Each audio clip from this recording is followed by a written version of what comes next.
is a version of you that you have never fully met.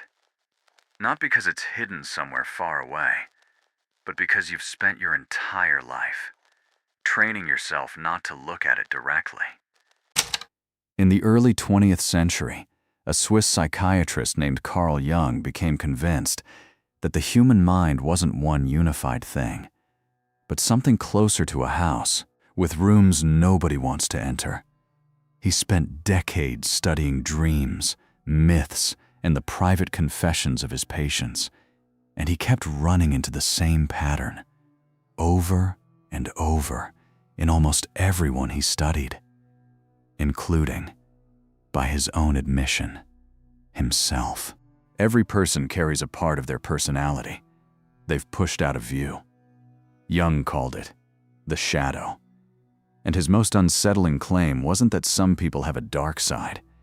It was that everyone does, and that the people who are most convinced they don't are usually the ones most controlled by it. What made Jung's claim so unsettling to his own colleagues at the time was that it didn't spare anyone, regardless of how much conscious moral effort they put into being good. In fact, Jung suggested the opposite was often closer to the truth. The harder someone worked to appear entirely virtuous, entirely without envy, anger, or selfishness, the larger and more powerful their hidden shadow tended to grow in response, precisely because it was being denied more forcefully than most people's.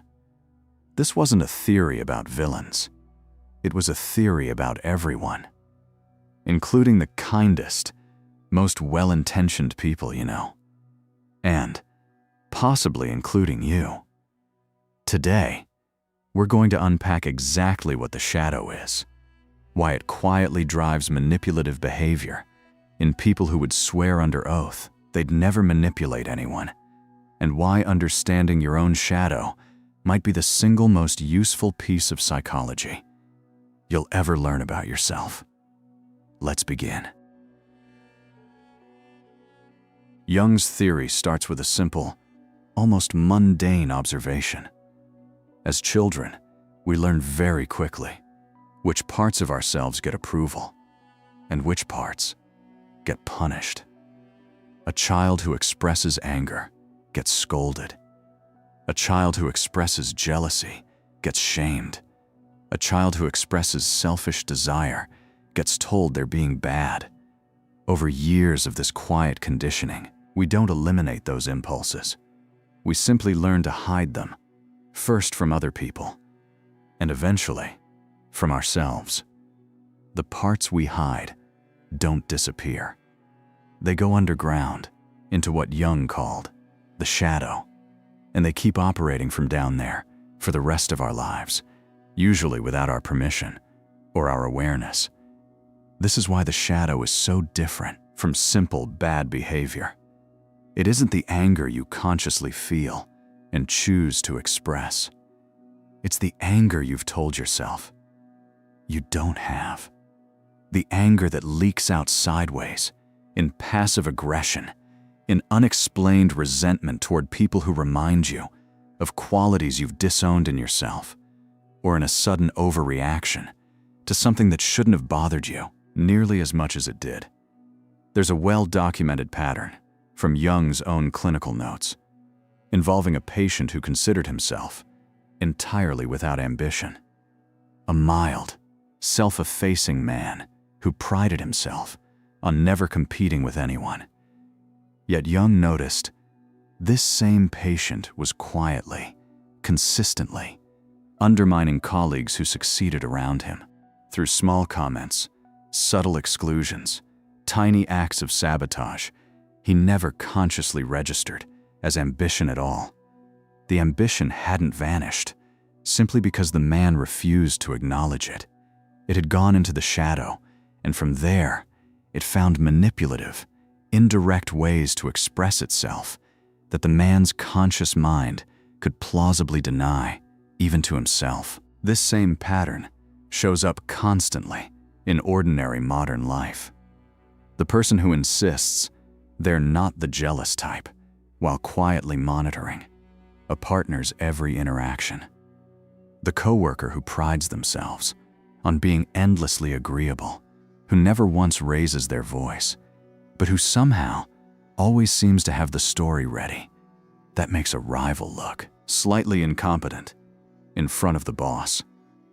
None of these people would describe themselves as manipulative. Many of them are horrified by the idea, but the disowned impulse doesn't ask permission before it acts. It simply finds the crack. It can slip through unnoticed, precisely because nobody, including the person doing it, is watching that particular door. It's worth being precise about why this matters, so much more than ordinary bad behavior.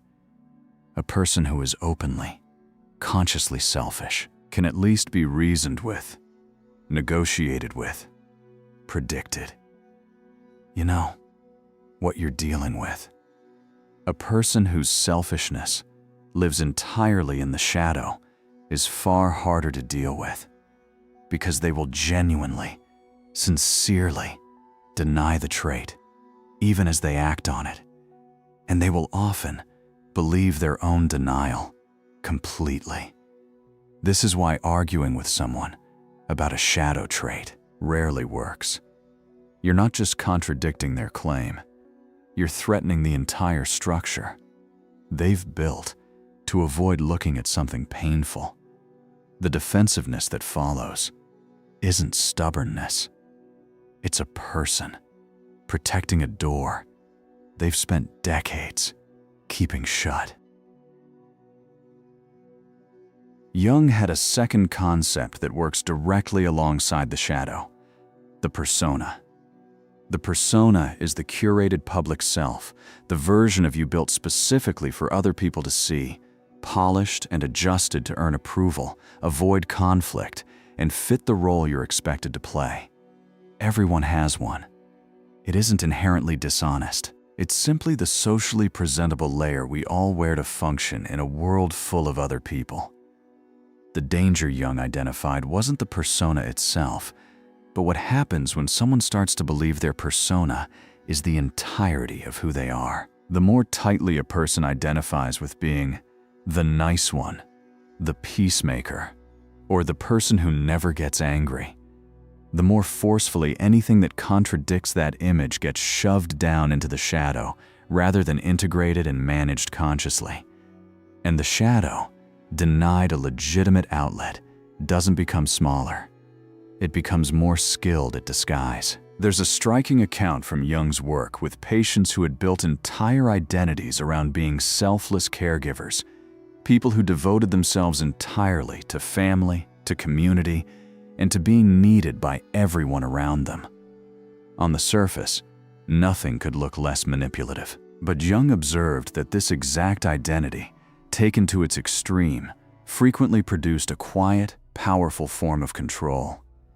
The caregiver who becomes subtly indispensable, who creates just enough dependency in others that they can never quite leave, who frames every act of control as an act of love, and who reacts with genuine, wounded confusion if anyone suggests they might be doing anything other than pure selfless giving. The manipulation is real and often deeply effective, precisely because it hides behind a persona too wholesome to interrogate. You can see a lighter version of this everywhere today. The friend who constantly insists, "I just don't like drama," while consistently being the one who starts it. Indirectly, through comments dropped just close enough to the right ears. The manager who prides himself on an open-door policy and being one of the good ones, yet somehow still manages to punish dissent quietly enough that no one can ever point to a specific incident. The persona isn't lying. Exactly. It genuinely believes its own performance.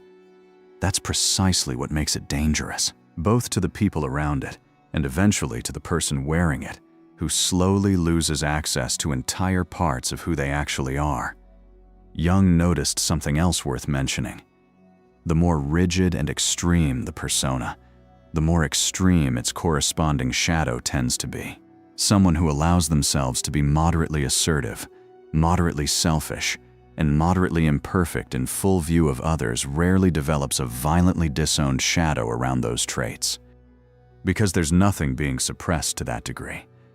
But someone who builds an identity around never, under any circumstances, being seen as anything other than saintly, generous, or endlessly patient is setting up a much larger gap between the persona and what's actually being pushed underground. And larger gaps tend to produce more forceful, more disguised, and often more damaging shadow behavior when it finally leaks out sideways.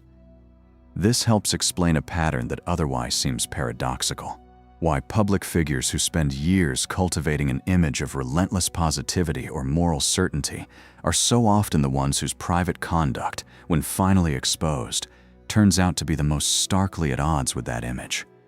It's rarely simple hypocrisy in the way people assume. It's frequently the mechanical result of a persona built so rigidly that an enormous shadow had nowhere else to go except underground, where it could operate for years without the person's conscious awareness ever catching up to what they were actually doing.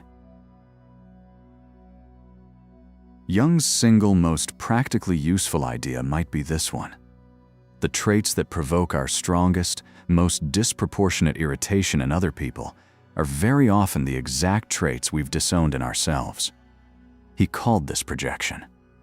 And once you understand it, you start noticing it everywhere, including in your own reactions.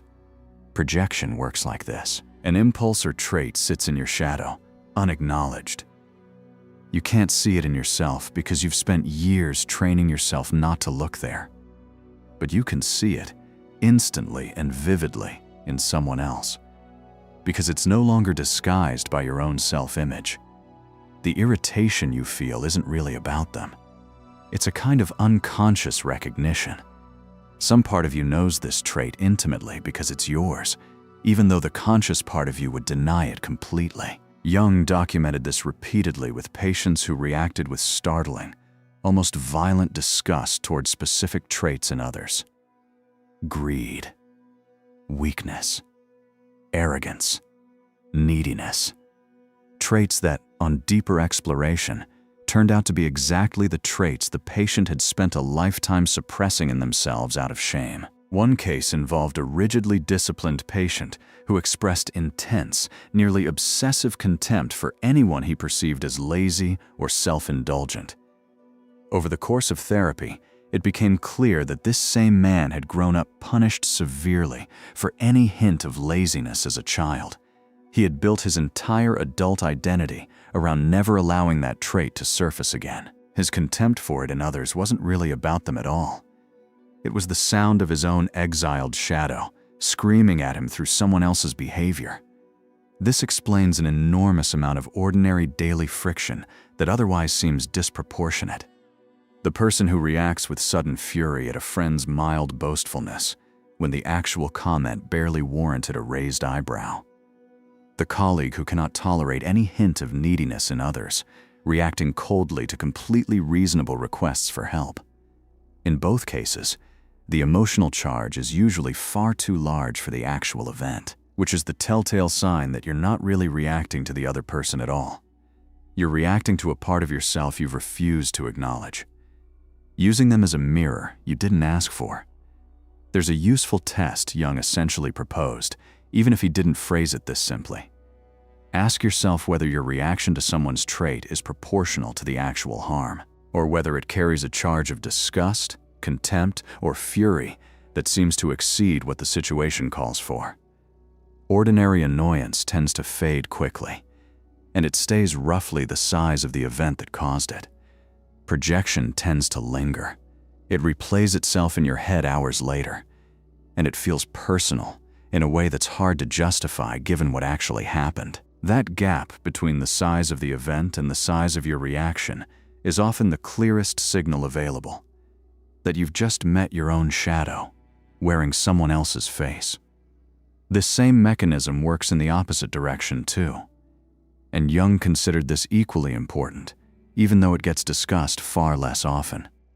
We don't only project the traits we hate, we also project the traits we admire but haven't allowed ourselves to claim. The intense fascination some people feel toward a confident, bold, unapologetic figure often isn't simple admiration. It's frequently a projection of a disowned capacity for boldness in themselves, one they've never given themselves permission to express directly. Recognizing this version of projection is just as useful, because it points towards strengths sitting unclaimed in the shadow, not just weaknesses. Understanding your own shadow protects you. Understanding someone else's without their awareness of it can be turned into leverage. And this is where Jung's ideas cross directly into the territory of manipulation and power. People who have spent years disowning a particular trait are frequently the easiest to manipulate through that exact trait, precisely because they can't consciously see it coming. A person who has built their entire identity around never being seen as weak can be maneuvered into reckless decisions, simply by subtly framing caution as weakness. Their shadow does the manipulator's work for them, driving them toward whatever protects the persona, regardless of whether it's actually wise. A person who has disowned any hint of selfishness can be guilted into giving away far more than they should, because acknowledging a limit would feel, to them, like confirming the exact trait they've spent a lifetime denying they have. There's a documented account of a court advisor from this same historical period Jung would later reference in his writing on power and archetypes.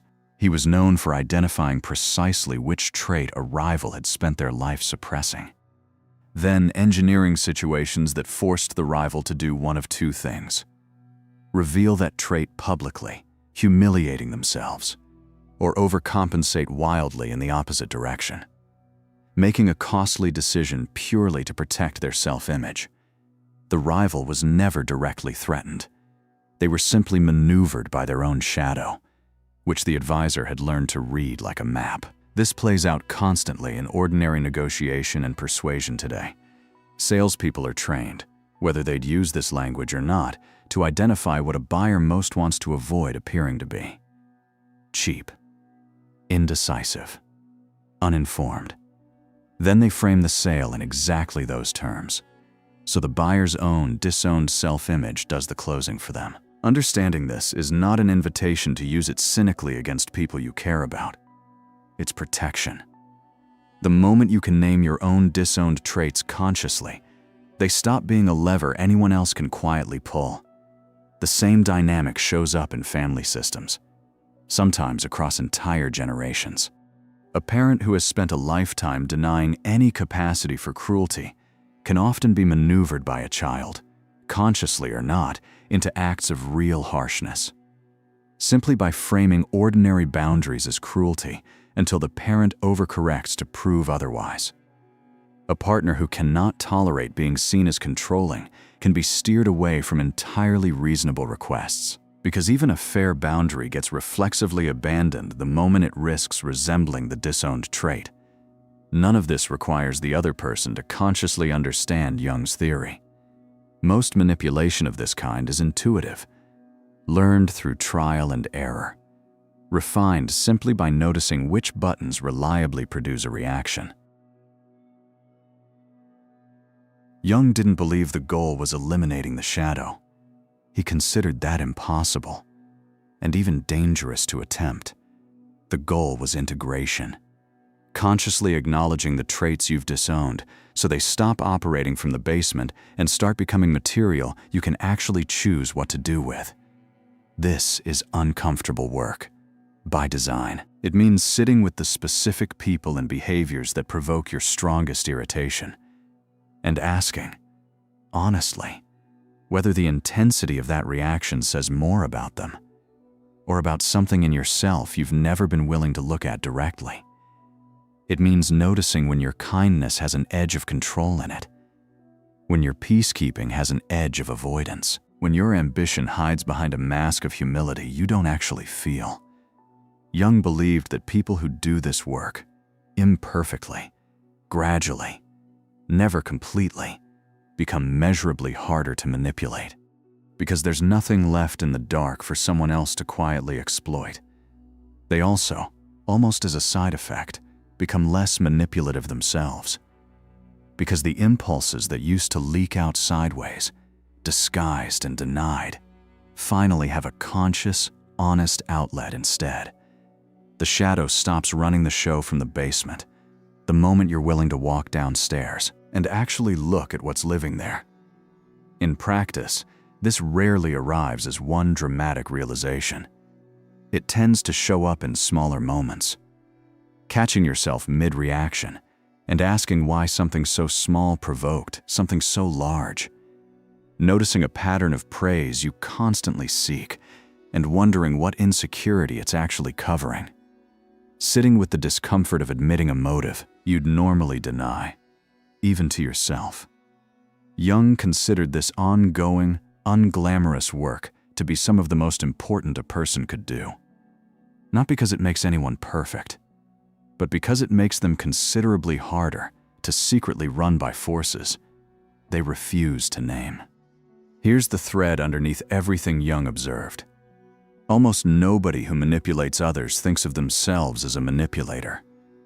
The persona is usually sincere. The shadow does its work precisely because it's been denied a conscious existence, finding indirect, deniable ways to get what the conscious self refuses to admit it wants. This isn't a reason for cynicism about people or about yourself. It's an invitation to look more honestly at the parts of your own personality you've spent a lifetime avoiding, because those exact parts are already shaping your behavior, your relationships, and your decisions, whether you look at them or not. The only real choice is this: whether you understand them, or whether they continue to run quietly in the background, disguised as everything, except what they actually are. It's worth sitting with one final, uncomfortable implication of everything Jung argued. The people who seem the most certain they have no shadow at all are, by his own reasoning, usually the ones with the least visibility into their own. Certainty of that kind isn't evidence of a clean conscience. It's often evidence of a door that's simply never been opened. If this finally put language to a pattern you've sensed in people around you, or in yourself, for years, that's exactly what this channel is built around. Philosophy, psychology, and power dynamics, explained without the polish that usually hides how uncomfortable these ideas actually are. Subscribe for the next breakdown, because next time, we're looking at the dark triad: narcissism, psychopathy, and Machiavellianism, and how to recognize each one before you're entangled with it. I'll see you in the next one.